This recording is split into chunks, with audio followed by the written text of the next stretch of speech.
ಎಲ್ರಿಗೂ ನಮಸ್ಕಾರ. ಕರ್ನಾಟಕ ರಾಜ್ಯದೊಳಗಡೆ ಅನೇಕ ಅತಿಥಿ ಶಿಕ್ಷಕರು ಮತ್ತು ವಸತಿ ಶಾಲೆಯೊಳಗೆ ಸೇವೆ ಮಾಡ್ತಾ ಇರುವಂತಹ ಗೆಸ್ಟ್ ಟೀಚರ್ಸ್ ಆಗಿರ್ಬೋದು ಮತ್ತು ಪಾಲಕರಾಗಿರ್ಬೋದು, ವಿದ್ಯಾರ್ಥಿಗಳಾಗಿರ್ಬೋದು ಕೇಳುವಂತಹ ಮೊದಲನೇ ಕ್ವಶನ್ ಏನಂತಂದ್ರೆ, summer vacation, summer holidays, summer ಸೂಟಿಗಳನ್ನು ಯಾವ ರೀತಿಯಾಗಿ ಬಳಕೆ ಮಾಡಬೇಕು ನಾವು ಇದೊಂದು ವರ್ಷ ಅಂತ.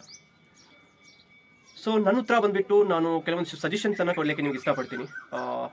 ಮೊದಲಿಗೆ ಅತಿಥಿ ಶಿಕ್ಷಕರಾಗಿ ಸೇವೆ ಸಲ್ಲಿಸಿ ಇವಾಗ ನಿಮಗೆ 2.5 ತಿಂಗಳು ಸೂಟಿ ಇದೆ. ನೀವು ಅನ್ಕೊಂಡಿರ್ತೀರಿ ನಾನು ಸರ್ಕಾರಿ ಶಾಲೆ ಒಳಗಡೆ ಸರ್ಕಾರಿ ಟೀಚರ್ ಆಗಬೇಕು ಅಂತ. ಅದು ವಸತಿ ಆಗಿರ್ಬೋದು, ಅದು ಸೆಂಟ್ರಲ್ ಗೌರ್ಮೆಂಟ್ ಆಗಿರ್ಬೋದು, ಅದು ನಮ್ಮ ಸ್ಟೇಟ್ ಆಗಿರ್ಬೋದು. ಇಲ್ಲಿ ಒಂದು ವಿಷಯ ನಿಮ್ಗೆ ಕ್ಲಾರಿಟಿ ಇರಬೇಕು. ನಿಮ್ಮ ಕನಸು ಇರ್ತದ, ನಿಮಗೆ ಯಾವಾಗ ಕೂಡ ನಿಮ್ಗೆ ಎದೆಯೊಳಗೆ ಕಾಡ್ತಾ ಇರ್ತದೆ, ನಾನು ಶಿಕ್ಷಕನಾಗಬೇಕು, ಆಗ್ತೇನೋ ಇಲ್ಲೋ ಅಂತ ಗೊಂದಲ ಇರ್ತದೆ. ಬಟ್ ಆ ಗೊಂದಲಕ್ಕೆ ನೀವು ತೆರೆ ಎಳಿಬೇಕಾದ್ರೆ ಅಲ್ಲಿ ನಿಮ್ದು 100% ಏನು ಬೇಕು, ಡೆಡಿಕೇಶನ್ ಬೇಕಾಗ್ತದೆ. ನಿಮ್ಮಲ್ಲಿರುವಂತಹ ಶಕ್ತಿ ಸಾಮರ್ಥ್ಯವನ್ನು ನಿಮ್ಗೆ ಅರ್ಥ ಮಾಡಿಸ್ಕೊಳ್ಳುವಂತಹ this is a right time. ನಿಮ್ಮ ಶಕ್ತಿ ಅದಕ್ಕೆ ಹೇಳ್ತಾರ. ನಾನು ಸ್ವಾಮಿ ಜಗನ್ಮಾತಾನಂದ ಅವರು ಬದುಕಲು ಕಲಿಯಿರಿ ಪುಸ್ತಕವನ್ನು ಓದ್ತಾ ಇರುವಾಗ ಅವರು 3ನೇ ಅಧ್ಯಾಯದೊಳಗೆ ಹೇಳ್ತಾರ, ನಿಮ್ಮಲ್ಲಿ ಅಪಾರವಾದ ಶಕ್ತಿ ಇದೆ ಅಂತ. ಇದ್ರ ಅರ್ಥ ಏನಂತಂದ್ರೆ, ಸ್ವಾಮಿ ವಿವೇಕಾನಂದ ಕೂಡ ಹೇಳ್ತಾರ, ಅಂದ್ರೆ ಎದ್ದೇಳಿ ಗುರಿ ಮುಟ್ಟುವ ತನಕ ನಿಲ್ಲದಿರಿ. ಇದ್ರ ಅರ್ಥ ಏನಂತಂದ್ರೆ, ನಿಮ್ಮೊಳಗೆ ಅಪಾರ ಶಕ್ತಿ ಇದೆ, ಒಂದ್ಸಲ ನೀವು ಎದ್ರಿ ಅಂತಂದ್ರೆ ಗುರಿ ಮುಟ್ಟುವ ತನಕ ನಿಲ್ಲಾಕೋಬೇಡ್ರಿ ಅಂತ.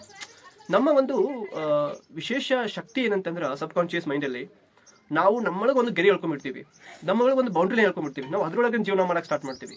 ಅದನ್ನ ಬಿಟ್ಟು ಹೊರಗಡೆ ನಾವು ಬರ್ಲಿಕ್ಕೆ ಇಷ್ಟಪಡಂಗಿಲ್ಲ. ನಾನು ಒಂದು ಎಕ್ಸಾಂಪಲ್ ಕೊಡ್ಲಿಕ್ಕೆ ಇಷ್ಟಪಡ್ತೀನಿ. ನಿಮ್ಮ ಮನೆ ಒಳಗಡೆ ಅಥವಾ ಬೇರೆ ಕಡೆ ನೋಡಿರ್ತೀರಿ, ಇರುವೆ ಸಾಮಾನ್ಯವಾಗಿ ಇರುವೆ ಗುಂಪು ಇರ್ತದೆ, ಇರುವೆ ಅಡ್ಡಾಡ್ತಿರ್ತದೆ. ನೋಡ್ರಿ, ನೀವು ಇರುವೆಗೆ ಒಂದು ಏನಾದರೂ ಒಂದು ಬೌಂಡ್ರಿ ಲೈನ್ ಅನ್ನು ಎಳೆದ್ಬಿಟ್ರೆ ಅದು ಆ ಲೈನ್ ಬಿಟ್ಟು ಬೇರೆ ಕಡೆ ಹೋಗೋದೇ ಇಲ್ಲ. ಇಟ್ ಮೀನ್ಸ್ ಏನಾಗಿರ್ತದೆ ಅಂತಂದ್ರೆ, ನಮ್ಮೊಳಗೆ ನಾವು ಒಂದು ಕಂಫರ್ಟ್ ಝೋನ್ ಅನ್ನ ಹಾಕೊಂಡ್ಬಿಟ್ಟಿರ್ತೀವಿ, ಅದನ್ನ ದಾಟಿ ಬರಂಗಿಲ್ಲ. ಸೊ ಅತಿಥಿ ಶಿಕ್ಷಕರಿಗೆ ಏನು ಹೇಳಕ್ಕೆ ಇಷ್ಟಪಡ್ತೀನಿ ಅಂತಂದ್ರೆ, ನಿಮ್ಮೊಳಗೆ ಅಪಾರವಾದ ಶಕ್ತಿ ಇದೆ, ಆ ಶಕ್ತಿಯನ್ನು ನೀವು ಒಂದೇ ಟೈಮ್ಗೆ ಬಳಕೆ ಮಾಡಬೇಕು. ಅದು ಯಾವ ಟೈಮ್ ಅಂತಂದ್ರೆ, this is the right time. ಇದಾದ್ಮೇಲೆ ನಿಮ್ಗೆ ಒಂದು ಒಳ್ಳೆ ಅವಕಾಶಗಳಿದಾವ. ಒಳ್ಳೆ ಅವಕಾಶಗಳಂದ್ರೆ TET ಪರೀಕ್ಷೆ ಬರ್ತಿದೆ, ಶಿಕ್ಷಕ ನೇಮಕಾತಿ ಆಗೋದಿದೆ. ಶಿಕ್ಷಕ ನೇಮಕಾತಿ ಆಗ್ತದೆ ಬಿಡ್ತದೆ ನೆಕ್ಸ್ಟ್ ಮಾತು. TET ಒಳಗಡೆ ನಿಮ್ ಪಾಸ್ ಆಗಿಲ್ಲ, TET ಕ್ಲಿಯರ್ ಮಾಡ್ಕೊರಿ. ಯಾರ್ದು ಪಾಸ್ ಆಗಿದೆ ಮೋರ್ ದೆನ್ 100 ಸ್ಕೋರ್ ಮಾಡ್ಕೊರಿ. ಸೊ ಇದರಿಂದ ಏನಾಗ್ತೈತಿ ಅಂದ್ರೆ, ನಿಮ್ಮೊಳಗ ಒಂದು ಕಾನ್ಫಿಡೆನ್ಸ್ ಕ್ರಿಯೇಟ್ ಆಗ್ತೈತಿ. ಹೌದಲ್ಲ, ನಾನು ಓದಬಹುದು, ನನ್ನಲ್ಲಿ ಕೂಡ ಶಕ್ತಿ ಇದೆ ಅಂತ ಗೊತ್ತಾಗ್ತದೆ. ಮತ್ತೆ ಮನೆಯಲ್ಲಿ ಕುಂತು ಓದ್ತೀನಿ ಅಂತ ಅನ್ನೋರಿಗೆ ನಾನು ಅದನ್ನ ಅಡ್ವೈಸ್ ಮಾಡಂಗಿಲ್ಲ. ಮನೆಯಲ್ಲಿ ಕುಂತು ಓದೋದು ಬೇಡ ಅಂತ ಹೇಳ್ತೀನಿ.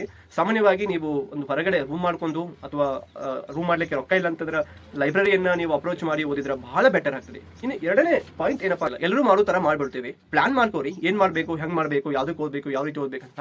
ಆ ಪ್ಲಾನ್ ಪ್ರಕಾರ ನೀವು ಜಸ್ಟ್ ಸರ್ಚ್ ಮಾಡಿ ಅದನ್ನ ಯೂಟ್ಯೂಬ್ ಅಲ್ಲಿ ಕೂಡ ಹೆಂಗ್ ಪ್ಲಾನ್ ಮಾಡ್ಬೇಕು ಅಂತ. ಅದರಿಂದ ನಿಮ್ಗೆ ಕೆಲವೊಂದು ಐಡಿಯಾಸ್ ಬರ್ತಾವ, ಅದು ನಿಮ್ಗೆ ಬಹಳ ಹೆಲ್ಪ್ ಆಗ್ತೈತೆ ಅಂತ ಹೇಳ್ತೀನಿ ನಾನು.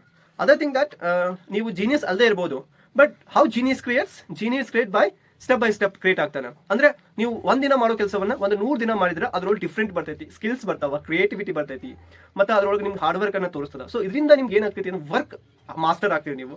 ಸೊ ಒಂದೇ ದಿನಕ್ಕೆ ಯಾವುದೇ ರಿಸಲ್ಟ್ ಎಕ್ಸೆಪ್ಟ್ ಮಾಡಬೇಡ್ರಿ. ದೆನ್ ಇನ್ನೊಂದು ಪಾಯಿಂಟ್ ಏನಂತಂದ್ರೆ, ರೂಟೀನ್ ಫಿಕ್ಸ್ ಮಾಡ್ಕೊಳ್ಳಿ. ಇವಾಗ ಟೀಚರ್ಸ್ ಆಗಿರ್ಬೋದು, ಮಕ್ಕಳಾಗಿರ್ಬೋದು, ಪಾಲಕರಾಗಿರ್ಬೋದು, ನಮಗೊಂದು ರೂಟೀನ್ ಇರಂಗಿಲ್ಲ. ರೂಟೀನ್ ಅಂತಂದ್ರೆ ಏನು, ಯಾವಾಗ ಸಿಕ್ಕಂಗೆ ಹೇಳೋದು, ಯಾವಾಗ ಸಿಕ್ಕಂಗೆ ತಿನ್ನೋದು, ಎಲ್ಲಿ ಬೇಕಾದ್ರೆ ತಿನ್ನೋದು, ಮತ್ತೆ ಅದೇ ರೀತಿಯಾಗಿ ನಾವು ಅವ್ರು ಕರೆದ್ರೆ ಅಲ್ಲಿ ಹೋಗೋದು, ಇವ್ರು ಕರೆದ್ರೆ ಇಲ್ಲಿ ಕರೋದು. ನಮ್ಮ ಜೀವನ ಹೆಂಗಾಗಿರ್ತದೆ ಅಂತಂದ್ರೆ, ಸಮಯ ಹೆಂಗೆ ಬರುತ್ತಲ್ಲ ಹಂಗೆ ಹೋಗೋದು ಅಂತ ನಾವು ಫಿಕ್ಸ್ ಮಾಡ್ಕೊಂಡಿರ್ತೀವಿ. ಸೊ ಹಂಗೆ ಆಗಬಾರ್ದು. ನೀವು ನಿಮ್ಮ ಡೇ ಅನ್ನ ಕಂಟ್ರೋಲ್ ಮಾಡಲಿಲ್ಲ ಅಂತಂದ್ರೆ, ಓಕೆ, ಆ ಡೇ ನಿಮ್ಮನ್ನ ಕಂಟ್ರೋಲ್ ಮಾಡ್ತದೆ, ದೆನ್ ಫ್ಯೂಚರ್ ಕೂಡ ನಿಮ್ಮನ್ನ ಕಂಟ್ರೋಲ್ ಮಾಡಕ್ ಆಗಂಗಿಲ್ಲ. So it means if you control your day today, that tomorrow you will control your tomorrow ಅಂತ ಮಾತು ಹೇಳ್ತಾರೆ. ಸೊ ಅದು ಒಂದು ಇಂಪಾರ್ಟೆಂಟ್ ವಿಷಯನೇ.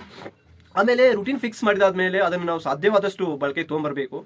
ಬಹಳ ನಾನು ಏನು ಒಂದು ಅಪ್ರೋಚ್ ಮಾಡ್ತೀನಿ ಅಂತಂದ್ರೆ, ಎಲ್ಲರೂ ಕೂಡ ಇವಾಗ ಸದ್ಯದ ಒಂದು ದಿನಮಟ್ಟದ ಲೈಫ್ ನಮ್ಮ ಡೈಲಿ ಲೈಫ್ ಹೆಂಗ್ ಬಿಟ್ಟೈತಿ ಅಂತಂದ್ರೆ, ಸೊ ಸ್ವಲ್ಪ ನಾವೇನ್ ಮಾಡ್ತಾ ಇದೀವಿ ಅಂತ ಲೇಟ್ ಆಗಿ ಮಲ್ಕೊಳ್ತಾ ಇದೀವಿ. ಅದನ್ನ ಅವಾಯ್ಡ್ ಮಾಡಬೇಕು. ಬೇಗನೆ ಮಲ್ಕೊಳ್ಬೇಕು. 10 ಗಂಟೆ ಒಳಗಡೆ ಮಲ್ಕೋರಿ. ಮಲ್ಕೊಂಡಾದ್ಮೇಲೆ ಬೆಳಿಗ್ಗೆ ಬೇಗನೆ ಒಂದು 4 ಗಂಟೆಗೆ ಅಂದ್ರೆ 4-5 ಒಳಗೆ ಹೇಳ್ರಿ, ಎದ್ದು ಸೂರ್ಯೋದಯೊಳಗೆ ಎದ್ದು ಸೊ ನಿಮ್ಮನ್ನ ನೀವು ಫ್ರೆಶ್ ಅಪ್ ಮಾಡ್ಕೊಂಡು ವಾಕ್ ಮಾಡ್ರಿ, ಸ್ವಲ್ಪ ಎಕ್ಸರ್ಸೈಸ್ ಮಾಡ್ರಿ. ಮತ್ತೆ ಅದ್ರ ಜೊತೆಗೆ ಅದನ್ನ ಮಾಡೋದ್ರಿಂದ ಫುಲ್ ಡೇ ಆಕ್ಟಿವ್ ಆಗಿರ್ತೀರಿ ನೀವು, ಮತ್ತೆ ಕ್ರಿಯೇಟಿವ್ ಆಗಿ ಇರ್ತೀರಿ. ಮತ್ತೆ ಅದರ್ ಥಿಂಗ್ ದಟ್ ನಿಮ್ಗೆ ಅನ್ಸುತ್ತೆ, ಮತ್ತೆ ಬೇಗನೆ ಮಲ್ಕೊಂಡ್ಬಿಡ್ರಿ, 10 ಗಂಟೆಗೆ ಮಲ್ಕೋರಿ. ಅಂದ್ರೆ ನಿಮ್ಮ ಒಂದು ಸ್ಲೀಪಿಂಗ್ ಟೈಮ್ ಅನ್ನ ನೀವು ಕರೆಕ್ಟಾಗಿ ಇಟ್ಕೋಬೇಕು. ಅದಕ್ಕೆ ಹೇಳ್ತಾರಲ್ಲ ಕನ್ನಡದೊಳಗೆ, ಬೇಗ ಏಳು ಬೇಗ ಮಲಗು ಅಂತ. ಸೊ ಅದು ಇಂಪಾರ್ಟೆಂಟ್ ಆಗ್ತದೆ. ಸೊ ಐ ಹೋಪ್ ಈ ಒಂದು ವಿಡಿಯೋದಿಂದ ನಿಮಗೊಂದು ಮಾಹಿತಿ ಸಿಕ್ಕೈತಿ, ಮೋಟಿವೇಶನ್ ಸಿಕ್ಕೈತಿ. ನೀವು ಇದನ್ನ ನೀವೇನ್ ಮಾಡ್ಬೋದು, ನಿಮ್ಮ ಜೀವನದೊಳಗೆ ಅಳವಡಿಸ್ಕೊಳ್ಬಹುದು. ನಿಮಗೆ ಏನಾದರೂ ಸಮಸ್ಯೆಗಳಿದ್ರೆ, ಕಷ್ಟಗಳಿದ್ರೆ ಮತ್ತು ಡೌಟ್ಸ್ ಇದೆ, ದಯವಿಟ್ಟು ಕಮೆಂಟ್ ಬಾಕ್ಸ್ ಕಮೆಂಟ್ ಮಾಡಿ, ನಾನು ನಿಮಗೆ ರಿಪ್ಲೈ